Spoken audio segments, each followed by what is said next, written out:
the last 8 times that these two teams have met, other than, that game, the red and gold of this particular team has whooped the blue and gold candy ass of this other certain team. Of course, like I said, other than that game.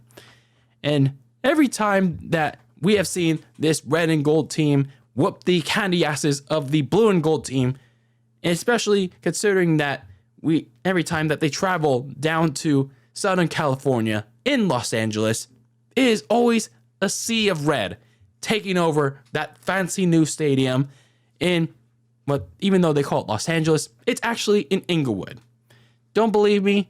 Just see it on TV when you're watching these games. See it on social media every time people post it. Hell, even take it from me personally, who went down in person to that fancy stadium back in March for WrestleMania Night 2 in this red and gold jersey. And most of the security down in that fancy stadium were asking me all about this red and gold team, not about their blue and gold team over there. No, they were talking all about the red and gold team here in the Bay Area.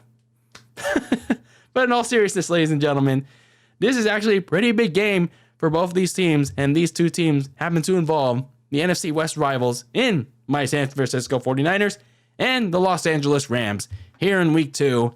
And it's pretty interesting that pretty early in the season that these two teams are meeting each other. They both won their games, and this is actually a pretty big matchup very early on in the season for first place in the NFC West.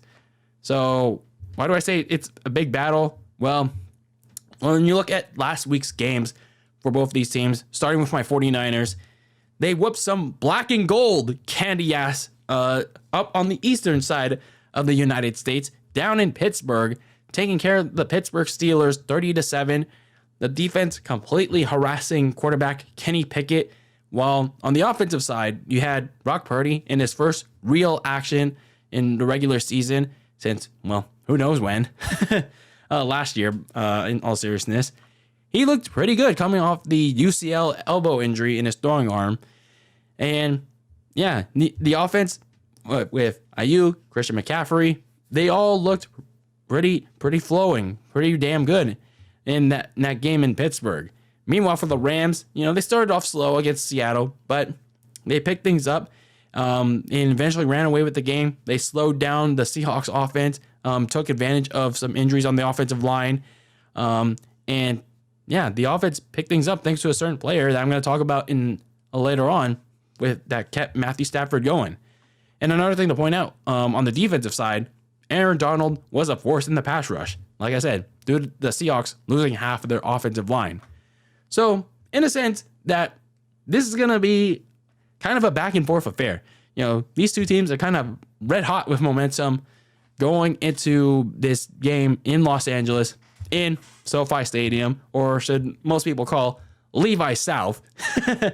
I kept screaming that down when WrestleMania happened, and there was even one guy that said, no, what was it?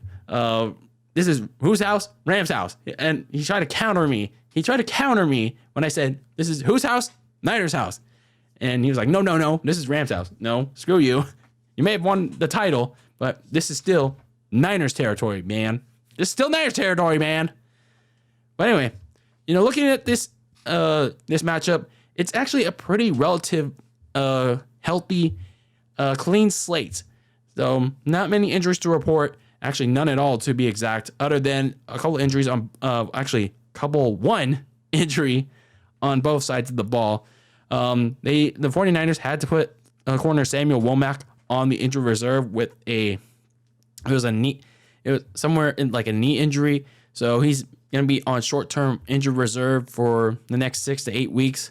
Meanwhile, for the Rams, we knew going into this matchup that their top receiver, Cooper Kupp, was already on injured reserve with a knee issue of his own. So this is going to be his second game that he's going to be out. So he's already gone for 4 weeks. So this is going to be his second game out. But other than that, the Rams are also going to be fully healthy, ready to go for this game. So this is going to be an even, keen matchup. So yeah, like as I said already, this is going to be a very early test for both of these teams because of the fact that first place is already on the line. Like, the Rams kind of pretty much have that edge over the 49ers because they already won a division game against Seattle. And if they somehow win this game, they're going to be up 2-0 in the division. So, yeah, the 49ers need to win this game to get one up on the Rams. And both of them, you know, they're, as I said, they're coming off red hot going into this game, coming off blowout wins. And yeah, sure, you could say, oh, the Rams, you know, they took advantage of some injuries. And I mean, so did the 49ers. The 49ers also saw Cameron Hayward on the defensive side. You know, he went out with an injury. And they also saw Deontay Johnson on the receiving end for the Pittsburgh Steelers. He also went out of the game. So you can't really counter that. So it was a little bit of injuries, but they also played relatively well in both of their games. So yeah, they're going red hot into this game, and it's going to be an even keen matchup for both of these teams. It's a matter of how well they play. So some players to watch going to this week 2 matchup for the Niners and the Rams. On the 49ers side, it's going to be edge rusher Nick Bosa. Sure, he was coming off that game against Pittsburgh a little, I don't know if I'd say a little rusty, but I guess teams were just usually going back to double teaming him, even though Nick Bosa was coming off that long contract situation that was just settled days before the opener. I mean, Nick Bosa played all right, but hey, at least he's went on to say that he could have played a lot better. So I expect him to do such against this. I'd say it's a very, very solid Rams offensive line that played pretty decently against Seattle's pass rush or lack thereof. Meanwhile, for the Rams, you have this rookie receiver by the name of Puka Nuka. It sounds like Crash Bandicoot. That mask, like Uka Uka. No, Aku Aku. But yeah, you have this receiver by the name of Puka Nuka who had a breakout game in Seattle because, you know, you don't have Cooper Kupp and you need someone for Matthew Stafford to throw to. So yeah, he had a pretty big game in stepping up in Cooper Kupp's slot role. So yeah, as the game went on, Matthew Stafford started to prefer to him more. So the Niners are going to have to watch out for this guy because if Matthew Stafford airs it out to him, they're kind of in trouble. So be careful there. So looking at my keys to victory for this game for both of these teams, starting with the 49ers, they have to continue to create interior pressure on that Rams offensive line. They're going to be a bit stronger than the Pittsburgh Steelers, but I mean, that remains to be seen because unlike with the Seahawks, the Niners actually have a pass rush. So regardless, though, they still have to create pressure from all around, especially on the interior. His name may not have been called for most of the game until the very last 2 minutes, but Javon Hargrave did indeed make things hard for Kenny Pickett in the pocket, and so did Eric Armstead. So expect both of them to continue to do such, as well as I believe Javon Kinlaw was still doing things in the rotation as well. But again, their names haven't been called upon by the broadcasters as much, but I think they were doing things. So I expect them to do such, but they have to carry that momentum going into this game against Los Angeles. And then on the offensive side of the ball, I would like to see Kyle Shanahan try to dial up some plays to get Deebo Samuel and George Kittle involved. We saw a little bit of them in week 1, but it was pretty clear and obvious that Brock Purdy preferred to go to Brandon Ayuk a lot. So the Rams are going to, however, be going to zone in on the Niners' de facto top receiver in Ayuk. So yeah, Kyle Shanahan and Brock Purdy got a game plan to try and get some more targets to Deebo and Kittle in this game. For the Rams, you got to focus on the edge. You got to focus on whoever's on the outside, whoever their edge rushers are, and try to attack Brock Purdy from there. Because the Niners so far, their one of their biggest weaknesses is that right tackle spot in Colton McKivitz, and as well as the general right offensive line with Spencer Burford as well. So if you're the Rams, you want to be looking to exploit that weakness, especially if you're Aaron Donald. So the Rams have to create some pressure on that right side of the offensive line, really look to test Burford and McKivitz. And then on the offense, spread the ball around.